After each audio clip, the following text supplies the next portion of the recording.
Hello, kids. I'm Priyanka and I'm back again with my new chapter, The Wind on Haunted Hills. Section 1. Whoo! Whoa! Whoa! cried the wind as it swept down from the Himalaya snow. It hurried down, hurried over the hills and passes, and hummed and moaned in the tall pines and deodars. On haunted hills, there was a little to stop the windy, only a few stunned trees and bushes, the ruins of what had once been a small settlement. On the slope of the next hill there was a small village. People kept large stones on their tin roofs to prevent them from blowing away. There was nearly always a wind in that part. Even on sunny days, doors and windows rattled, chimney choked, clothes blew away. Three children stood beside a low stone wall, spreading clothing out to dry.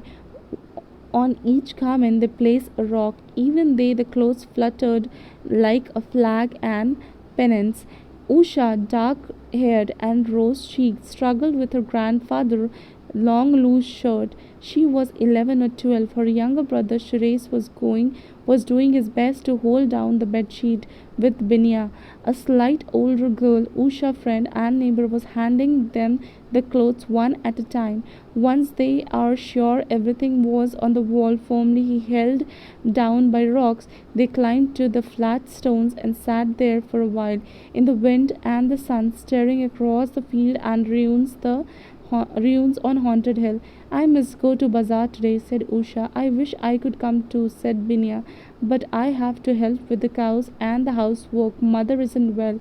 I can come, said Suresh. He was always ready to visit bazaar, which was there miles away on the other side of Haunted Hills.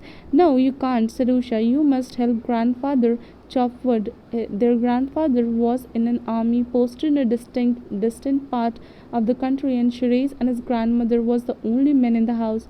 Suresh was aged, chubby, and almost almond-eyed. Wouldn't you be afraid to come back home? He asked. Why should I be afraid? There are ghosts on the hill. I know, but I'll be back before it gets dark. Ghosts doesn't appear during the day. Are there many ghosts in the ruins? Asked Benya. Grandfather says so. He says that many years ago, 100 years ago, English people lived on the hill, but it was a bad spot after getting struck in the lightning, and they had to move in the next range and build another place. But if they went away, why should there be any ghosts? Because grandfather says during a terrible storm, one of the house was hit by lightning, and everyone in it was killed, everyone including the children. Were there many children? There were two of them, a brother and a sister. Grandfather says he and his seen them many times when he passed through the ruins late at night. Late at night, he has seen them playing at moonlight. Wasn't he frightened? No, old people don't mind seeing ghosts. Usha said on her walk to the bazaar at 2 on the afternoon.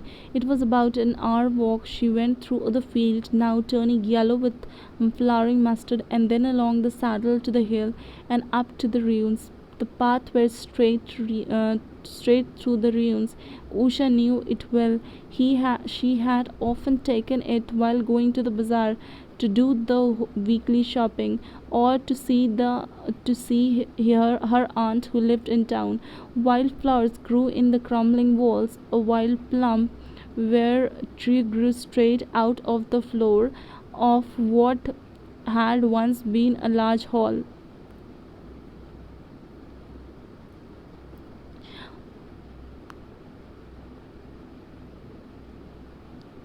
Of once being a large hall. Usha sang to herself as she stripped loosely along the path, so she left the ruins behind. The path dipped sleepily down to the valley and the little town to this strangely bazaar. Usha took her time in the bazaar. She bought soap, matches, spices, sugar, and a new pipe stem for a grandfather hookah, and an exercise book for Suresh to do his sums to have mother's slippers repaired. The more she was busy, so she left the slippers with him and said she would be back in half an hour. She had 2 rupees of her own saved up, and then she used the money to buy herself a necklace on amber colored beads from an old Tibetan lady who sold charms and trinkets from a tiny shop at the end of the bazaar. Usha met her Aunt Lakshmi, who took her home for tea. Usha spent an hour in Aunt Lakshmi's a little flat above the shop, listening to her aunt talk about the ache in her left shoulders and the stiffness in her joints. She drank 2 cups of sweet hot coffee, and then she looked out the window. It was dark clouds and gathers over the mountain. Usha ran to the cobbler, collected her mother's slippers. Shopping bag was full. She slung it over her shoulders and set out to the village. Section 2. Strangely, the wind had dropped. The trees were still, not a leaf moved. The cricketers were silent in the grass. The crows flew round in a circle. They settled down for the night in an oak tree. I must get home before dark, said Usha to herself, and she hurried along the path. But already the sky was darkening. The clouds, black, threatening, looked and haunted hill. This was March, the month of storm. The deep rumble echo over the hills, and Usha felt the first heavy drop of rain hit her back. She had no umbrella with her. The weather had seemed so fine just a few hours ago. Now all she could do was tie an old scarf over her head and pulled her scarf tight across her shoulders. Holding the shopping bag close to her body, she quickened her pace. She was almost running, but the raindrop was coming down faster. Big, heavy pellets of rain. A sudden flash of lightning lit up the hill. The rims stood out in a clear outline. Then all was dark again. Night had fallen. I won't get back before the storm breaks. Storm breaks throughout Usha. I will have to shelter in the ruins. She would only see a few feet ahead, but she knew that the path well was began to run. Suddenly the wind sprang up again and brought the rain with a rush against her face. It was cold, stirring rain. She could hardly keep her eyes open. The wind grew in force. It hummed and whistled. Usha did not have to fight against it. It was behind her now and helped her along up the steep path and on the brow of the hill. There was another flash of lightning, followed by the peal of thunder. The dew swallowed up before her, grim and forbidding. She knew that there was a corner where a piece of old remained. It could give some shelter. It would be better than trying to go on in the dark. Its howling wind. She had only to stay off the path to go over a rocky cliff edge. Woo hoo hoo hoo hoo howled the wind. She said she saw the wind plump tree snowing bent downward double, its fragile thrashing against the ground. The broken walls did little in the stop to wind. Usha found her way lie into a ruined building, helped her by the memory of the place and the constant flicker of lightning. She began moving along the wall, hoping to reach the shelter corner. She placed her hand flat against the stone and moved sideways. Her hand touched something soft and furry. She gave a startled cry and took her hand away. Her cry was answered by another cry, half snarl, half screech, and something leaped away in the darkness.